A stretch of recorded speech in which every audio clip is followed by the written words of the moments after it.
Bienvenue à tous et à toutes sur la chaîne BXMT, la chaîne de l'éducation,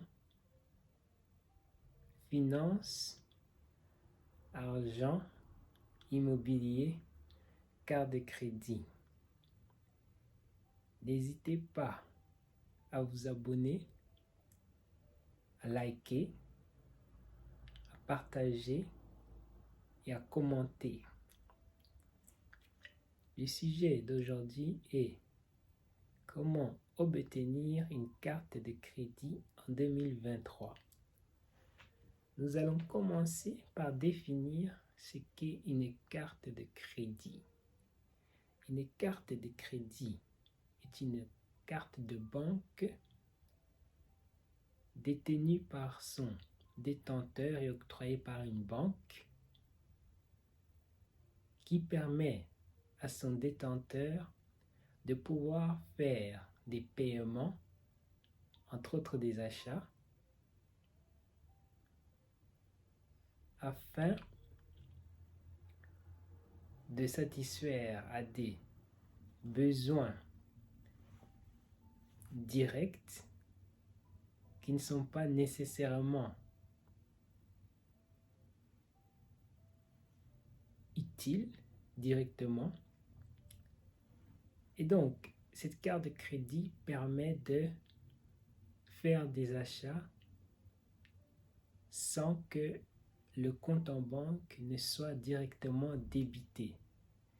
C'est-à-dire que cela permet de faire des achats maintenant et payer plus tard.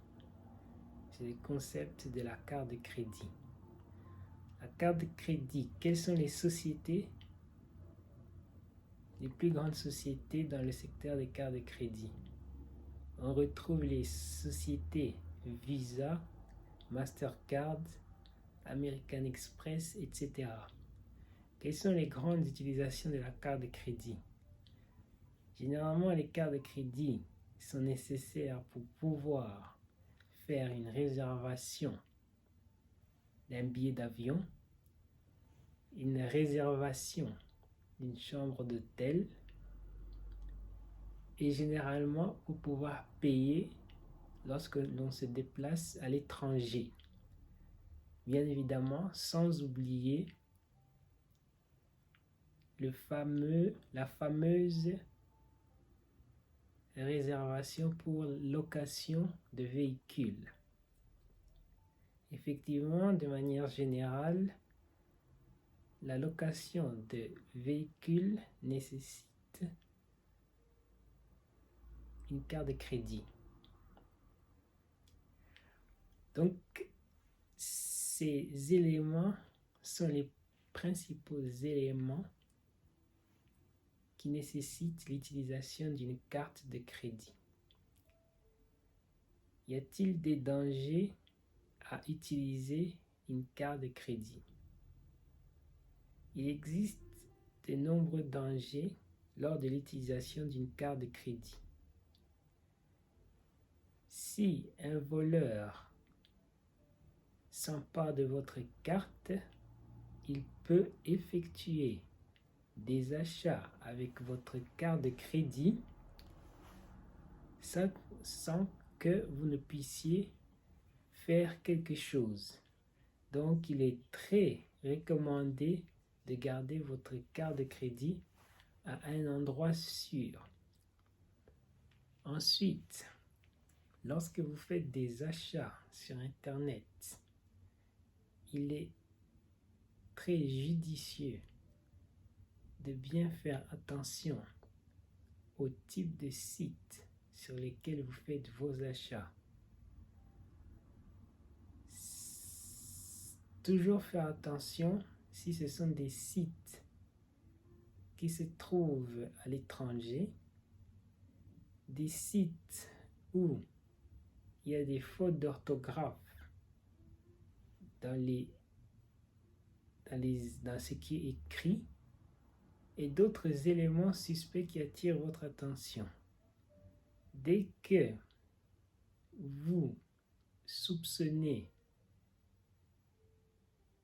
une éventuelle fraude, il est à votre avantage d'immédiatement quitter ce site, de le signaler et de ne surtout pas utiliser votre carte de crédit pour faire un quelconque achat sur ce genre de site.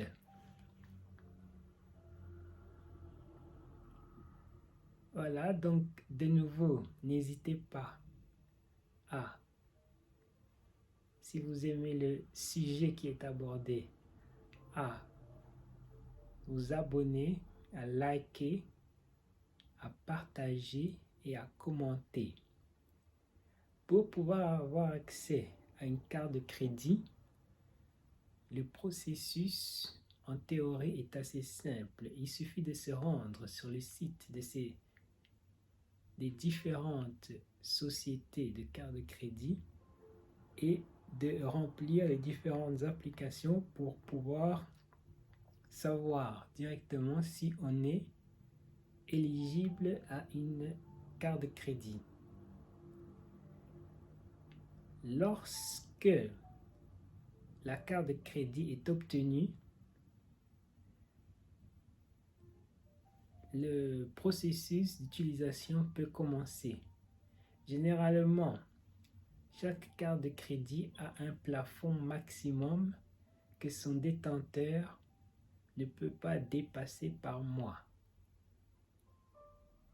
Si il arrive que le détenteur dépasse ce plafond, il devra payer des pénalités en supplément à l'intérêt qu'il paye déjà chaque mois. En sachant qu'une carte de crédit, de manière générale, est un outil qui est censé être utilisé pour des éléments bien précis si l'on ne veut pas se retrouver dans des situations d'endettement élevé.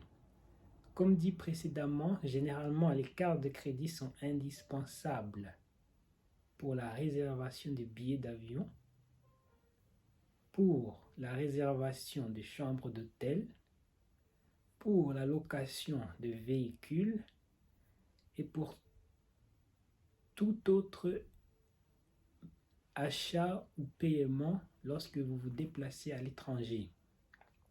Donc, dans ce contexte-là, une carte de crédit est nécessaire. Malheureusement, la majorité de la population utilise la carte de crédit comme si c'était l'équivalent de leur carte bancaire. Comme dit tantôt, la carte de crédit est une carte bancaire, à la différence que la carte bancaire traditionnelle, lorsque vous faites un paiement, l'argent est débité directement de votre compte en banque. Donc, s'il arrive que votre compte en banque est nul, est négatif, qu'il n'y a plus d'argent, vous ne savez plus faire de paiement, d'achat. Par contre, avec une carte de crédit, étant donné que vous achetez maintenant, vous payez maintenant, peu importe ce que vous achetez ou ce que vous payez, que ce soit pour le paiement d'une location d'un véhicule ou pour le paiement d'un restaurant, de boissons dans des nightclubs, il n'y a pas de différence. Vous achetez, vous payez maintenant, vous faites l'achat, le paiement maintenant et l'argent sera débité plus tard. Donc, le problème qui peut se poser est que la majorité des gens nous avons tendance à vouloir avoir tout ce que l'on veut maintenant, pas nécessairement tout ce que l'on a besoin, tout ce que l'on veut. Donc le piège est dans le fait d'éviter de dépenser cet argent pour des choses inutiles, des choses que nous n'avons pas besoin maintenant. Voilà, c'était mon apport par rapport à comment obtenir une carte de crédit en 2023. Je voudrais signaler que je ne suis pas un expert et que ceci est juste mon avis. De nouveau, si vous avez aimé l'information qui vient de vous être donnée, n'hésitez pas à vous abonner, à liker, à partager, à commenter. Tous mes réseaux sociaux, BXMT sur YouTube, BXMT01 sur Instagram, BXMT UMU sur Facebook et BXMT01 sur TikTok. Merci et à bientôt.